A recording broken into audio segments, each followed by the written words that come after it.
se voit bien? C'est bon, nickel pour moi. C'est parti? C'est parti. Bonjour, bienvenue sur cette nouvelle vidéo Ma Bougie. Julien, on est là pour quoi aujourd'hui? On est là pour pouvoir parler des tics de langage. Exactement. Exactement, par exemple. Voilà, il y en a plein de tics de langage. Nous, en étant formateurs, on voit pas mal d'étudiants défiler à longueur de journée, nous présenter leur support pour leurs oraux qui approchent bientôt au demeurant. Et il y a des tics de langage qui sont franchement pénibles à entendre. Comment on gère ça? Alors comment on gère ça? On va voir ça tout de suite, mais même si vous regardez les vidéos, on va vous dire la réalité en off. Et toi, tu te moques souvent de moi. Bah oui, parce t'en as un, que toi. je le dis souvent exactement, mais le exactement, en fait, moi, il apparaît, mais il disparaît, puisque l'année dernière, c'était quoi? T'en avais un autre. C'était quoi déjà? Sur le papier. Sur le papier. Ah oui, l'année dernière, c'était sur le papier. Et puis là, il n'y a plus de papier, là. Le papier, il a brûlé. Donc un tic de langage, il faut le définir. Toi, tu le définirais comment? Alors, un tic de langage, déjà, c'est un mot, une expression déjà qui ne sert à rien. Je pense qu'on peut commencer par ça. Ça n'apporte absolument aucune valeur ajoutée. Ça n'apporte aucune valeur ajoutée, on va y arriver. Donc, ça permet de combler peut-être un trou, ça permet de combler une gêne. En gros, tu essayes de rester sur le fil à travers ce mot qui ne te sert strictement à rien, qui pollue ton discours, qui gêne la personne qui t'écoute et qui, au final, ne te rend pas du tout service. Non.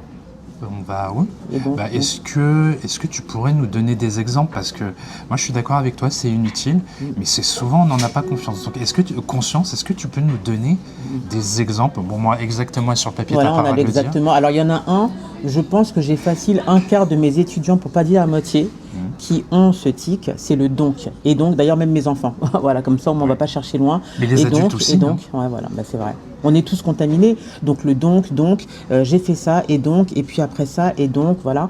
Alors, il y a aussi le voilà, aussi, d'ailleurs. Et le voilà. Voilà. Non, Ah oui, voilà, souvent, voilà. Ouais, beaucoup. Il y en a beaucoup. Voilà, j'ai du voilà, j'ai du voilà. Du wesh. J'ai aussi du wesh. Je suis tombée dessus un jour, ça m'a surpris.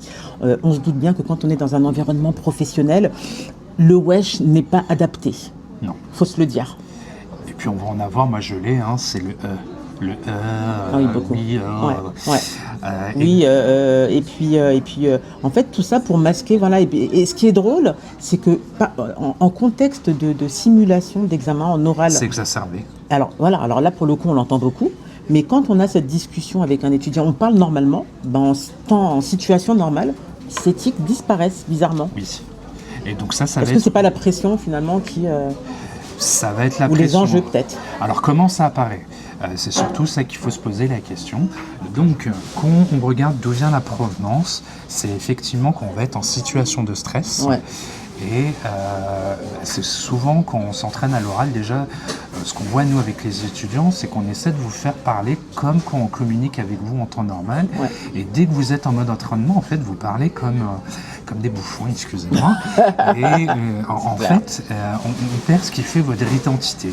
Et déjà, la première chose, c'est vrai ce que tu dis, on ne vous reconnaît pas. Il y a certains étudiants, et même parfois des étudiants qui semblent avoir une extrême confiance en eux. Ça veut dire, en temps normal, on a des personnes quand même qui ont, qui marchent droit dans leur basket, qui ont du caractère, qui ont aussi une certaine posture.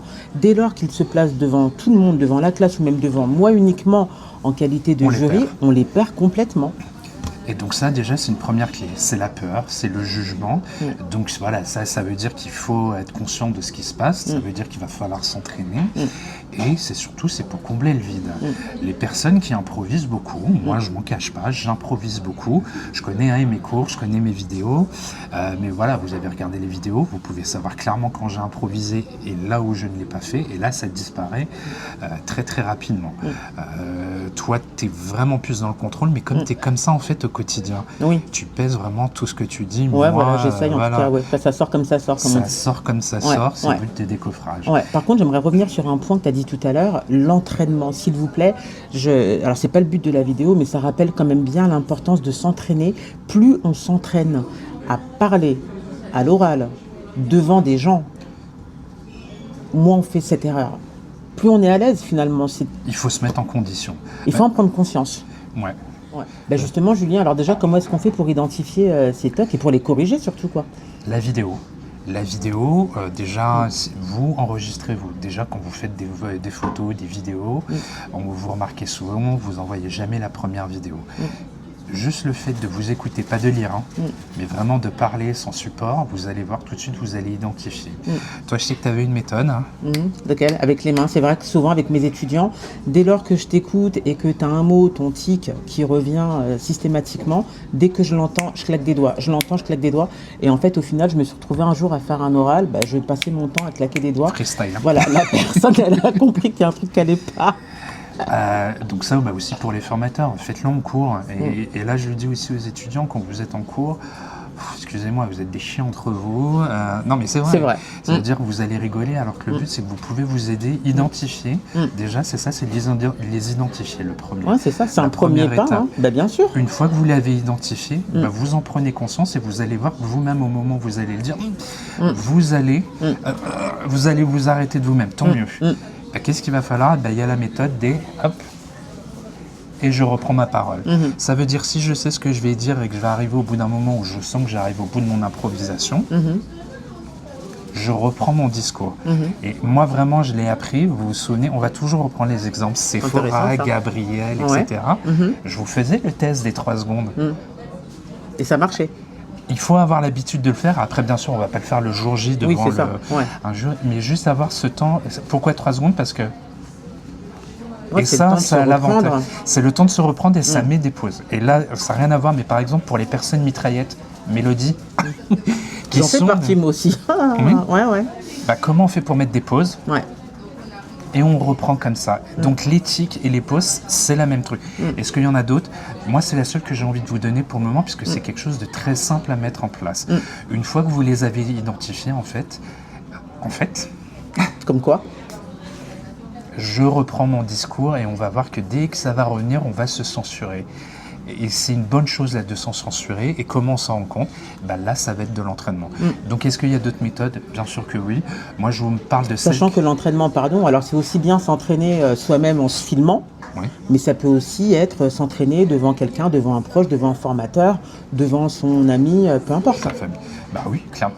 Toi, par exemple, on va le dire juste après, quand tu as fait la vidéo là sur Partenaire, n'hésitez pas à la voir, il y a une vidéo sur comment comprendre en 5 minutes réseau de partenaires, etc. Tu l'as fait en one shot ou voilà, il y a des choses qui te gênaient et tu t'es dit tiens, je vais faire autre chose? Non, il y avait des choses qui me gênaient. Comme à un moment donné, j'ai vu qu'il y avait du bordel derrière moi, j'ai rangé un petit peu, mais en dehors de ça, non, c'était plutôt spontané, franchement. Donc, et je vous garantis, c'est qu'elle parle comme ça. C'est au naturel, quoi. Ça veut dire en gros, je ne joue pas un rôle. Et donc ça, c'est important. Si vous voyez que vous ne vous retrouvez pas dans la vidéo, déjà, ça vous donne un truc. Ça veut dire que vous parlez comme un robot et pas comme d'habitude. C'est pas bon. Sauf si votre côté si votre côté professionnel, il est bon. Ouais, c'est ça. Là, il n'y a pas de souci, ça coule tout seul. Par contre, l'entraînement, petit conseil quand même. S'entraîner, c'est une chose, mais s'entraîner la veille, ça ne va pas le faire. Ça ne va pas se gommer. En fait, vos tics ne vont pas se gommer en 24 heures. Concrètement, il faut commencer à s'entraîner et à prendre des bonnes habitudes. Ça prend du temps. Donc, j'ai envie de dire quelques mois. C'est un travail. Voilà. Ça, en fait, n'attendez pas vos formateurs, faites-le déjà, entraînez-vous. Nous, on utilise beaucoup les vidéos. Ça veut dire que quand on est dans des classes où il y en a beaucoup, on vous demande souvent, par exemple, de faire une petite vidéo de présentation de 2, 3, 4, 5 minutes et que vous nous envoyez ce qui est bon selon vous. Comme ça, déjà, nous, on identifie vos tics de langage et vos lacunes. Et effectivement, ça ne se fait pas du jour au lendemain. Si vous allez à la salle pour pouvoir vous faire un summer body, là, on est au mois de mars. C'est limite. C'est mort. Très clair, c'est mort, sauf si tu as une bonne génétique. Oui, voilà, c'est compliqué. Voilà. Je dis ça parce que, par exemple, Gabriel, 2 ans je ne sais pas si tu as vu, mais 2 ans, tu vois, ça prouve qu'il faut une régularité. Donc, c'est ça, il faut du temps. C'est ça, vous prenez il faut du temps pour installer des habitudes solides. Voilà.